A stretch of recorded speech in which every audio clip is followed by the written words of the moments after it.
the best way to watch the mind is by having something better to watch. We all need to be mindful. That is, we need to be aware, watchful about what our mind is doing and how it is influencing us. But at the same time, the mind is so seductive and deceptive that if we start watching it, then we will be soon bewitched by it. The mind may propose nonsense, but it will do that proposition in such a appealing way that we will be deceived. So, we can't just keep watching the mind. The mind is a distracting presence within us which can become degrading. But the way we can deal with this is by focusing on something bigger than the mind.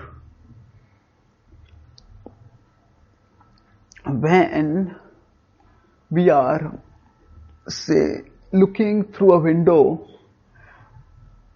at someone outside, then if there is a spot on the window which obstructs our vision, we will notice that, we will clean that. But if we have nothing interesting to look outside the window, then we may just start looking at the window, and the mind is a deceptive window. It can at any moment start changing into a TV screen. And once it changes into a TV screen, we start watching it and we start being taken in by whatever is being displayed over there. And we start acting on that. So we may be filled with craving, we may be filled with lamenting. And we go on an emotional roller coaster based on what the mind as a TV is showing. But so we understand that the mind is primarily meant to be a window, and we have something attractive to look at through the window.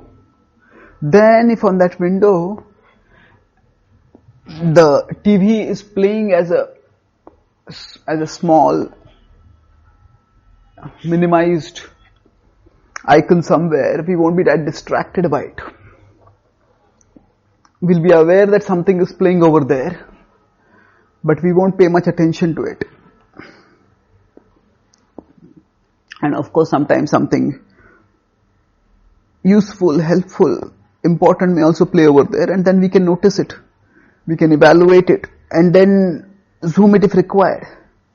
So sometimes our mind can give us a good thought, and we can if we are not too obsessed with it but are aware of it, then we can evaluate it and on merit pay attention to it. So this principle of having something better to watch as the best way to watch the mind is given in the sixth chapter of the Bhagavad-gita, where it states that in 647, yoginam api sarvesham madgatenantaratmana shraddhavan bhajite yo mam same yuktatamo mataha.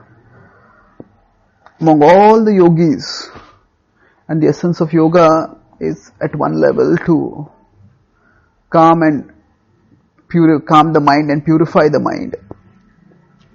So the topmost of yogis are those who focus on Krishna.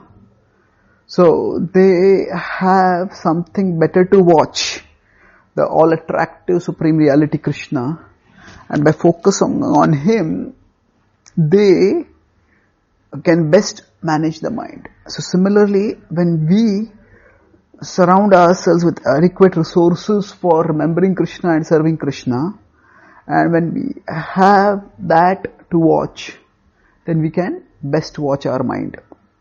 That is, watch it in a way that we are aware of it, but not deceived by it.